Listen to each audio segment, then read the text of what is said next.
आज का हमारा टॉपिक है आइसोटोप्स, आइसोबार्स और आइसोटोन के बारे में। तो इन बातों पर हम आए, सबसे पहले हम इनके नाम से ही इनके डेफिनेशन को हम समझ लेंगे। तो इनके बारे में बताने के लिए मैंने यहाँ पे कुछ बेसिक चीज़ें लिख दी हैं, ठीक है।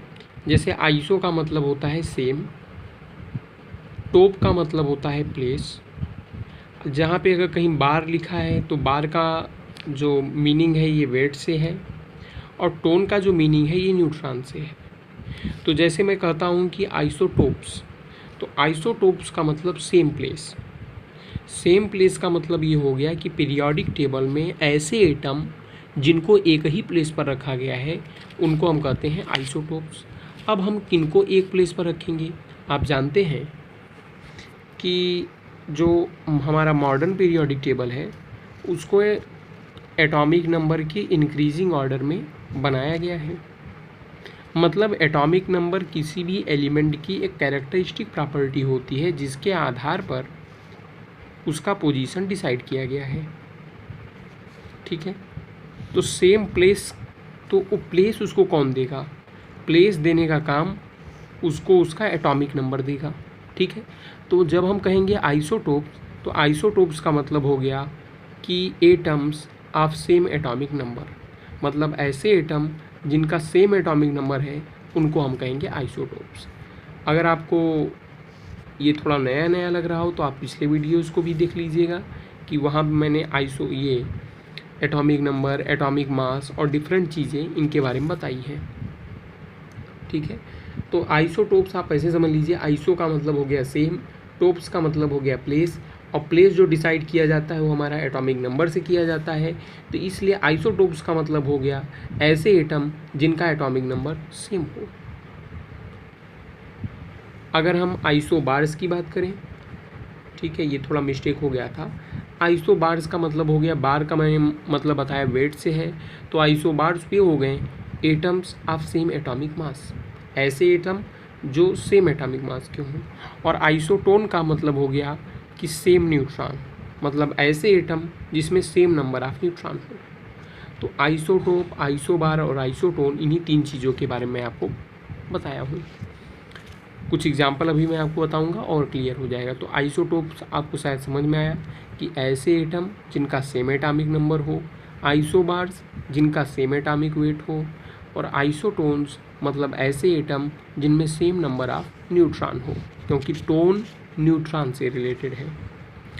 तो जैसे अगर हम बात करें फर्स्ट एग्जांपल की, तो यहाँ पे मैंने लिया है 1H1, ठीक है, 1H2, 1H3। इसको हम ऐसे भी रिप्रेजेंट करते हैं, मैंने बताया था पिछले वीडियो में कि जो एटॉमिक वेट होता है या तो उसको ऊपर लिखा जाता है या तो उसको बगल में हाइफन करके लिख दिया जाता है। तो 1H1 रिप्रेजेंट कर रहा है कि 1 जो है ये एटॉमिक नंबर है, और ये वाला जो 1 है ये एटॉमिक मास है, ये 2 एटॉमिक मास है, 3 एटॉमिक मास है। तो इनको हम ऐसे भी लिख सकते हैं H1, H2, H3, ठीक है। ऐसा हाइड्रोजन जिसका एटॉमिक नंबर 1 और एटॉमिक मास 1 है, ठीक है, एटॉमिक मास जिसका 1 है, यानी H1 को हम प्रोटियम भी कहते हैं, H2 को ड्यूटेरियम भी कहते हैं, और H3 जो है इसको हम ट्राइटियम भी कहते हैं। और एक चीज़ जान लीजिए, जब हम जनरल कहीं बात करेंगे तो ही प्रोटियम की करते हैं, क्योंकि हाइड्रोजन जो है, हाइड्रोजन एलिमेंट, उस हाइड्रोजन एलिमेंट में प्रोटियम भी पाया जाता है, ड्यूटेरियम भी पाया जाता है, ट्राइटियम भी पाया जाता है, लेकिन उसमें जो परसेंटेज अमाउंट होता है वो सबसे ज़्यादा प्रोटियम का होता है। इसीलिए हम हाइड्रोजन को जनरली प्रोटियम की तरह समझ सकते हैं, या प्रोटियम को एज ए हाइड्रोजन की तरह ट्रीट कर सकते हैं।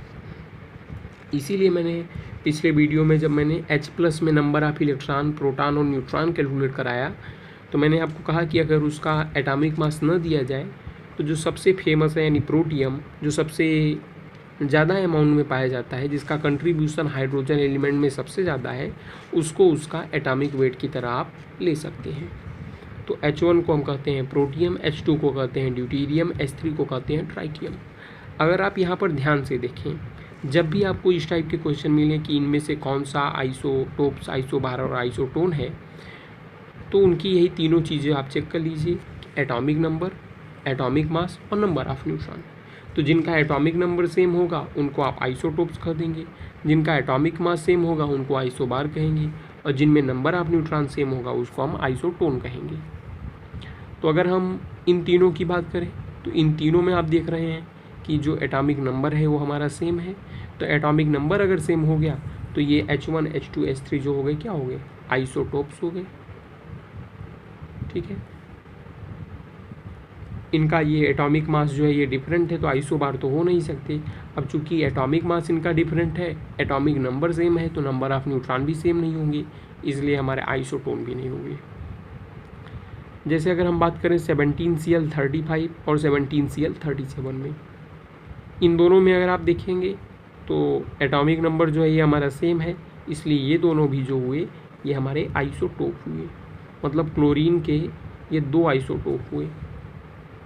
अगर हम 18Ar40, 19K40 और 20Ca40 इन तीनों में अगर आप तुरंत देखेंगे तो आपको ये मालूम चलेगा कि यहाँ पे एटॉमिक नंबर डिफरेंट है, लेकिन एटॉमिक मास जो है ये हमारा सेम है, 40-40-40 तीनों का। तो इसलिए ये तीनों जो होंगे ये आइसोबार होंगे एक दूसरे के।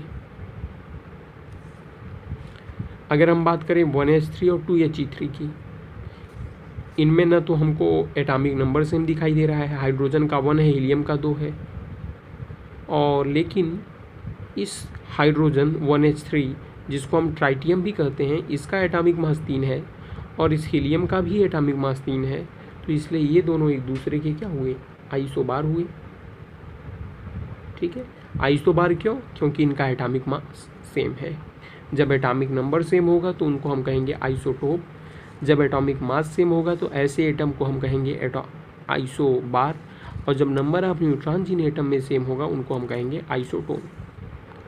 1H3 और 2He4 की बात करें तो इनमें न तो हमारा एटॉमिक नंबर सेम है और ना ये एटॉमिक मास सेम है। तो इनमें हम तीसरी चीज़ की तलाश करेंगे, यानी नंबर ऑफ न्यूट्रॉन की। तो 1H3 की अगर आप बात करें तो यहाँ पे atomic mass A is equal to हो जाएगा number of proton plus number of neutron. Atomic mass हमारा ये ऊपर है 3, this is equal to number of proton हमारा 1 हो गया प्लस नंबर ऑफ न्यूट्रॉन, तो नंबर ऑफ न्यूट्रॉन कितने हो गए, 2 हो गए।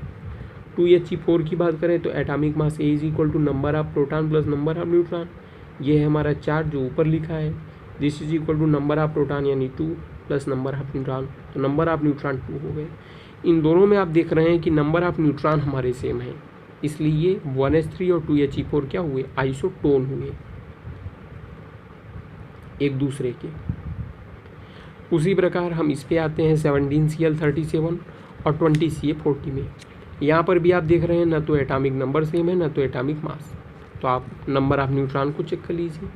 यहाँ पे आप वही चीज़ लगाइए, A is equal to number of proton plus number of neutron, atomic mass 37 है, this is equal to number of proton 17 हो गया। क्यों, क्योंकि एटॉमिक नंबर इसका 17 है। एटॉमिक नंबर हमको नंबर ऑफ प्रोटॉन के बारे में बताता है प्लस नंबर ऑफ न्यूट्रॉन, तो नंबर ऑफ न्यूट्रॉन हमारा 20 हो गया। 20Ca40 की बात करें तो यहाँ पर भी A is equal to number of proton plus number of neutron, A हो गया 40 जो ऊपर लिखा है, this is equal to number of proton 20 plus number of neutron, तो नंबर ऑफ न्यूट्रॉन यहाँ पर भी 20 हो गए। तो 17Cl37 और 20Ca40 इन दोनों में आप देख रहे हैं कि नंबर ऑफ न्यूट्रॉन हमारे सेम है, इसलिए ये एक दूसरे के क्या हुए, आइसोटोन हुए। तो आई होप कि आपको ये तीनों चीज़ें समझ में आई होंगी। ठीक है, थैंक यू।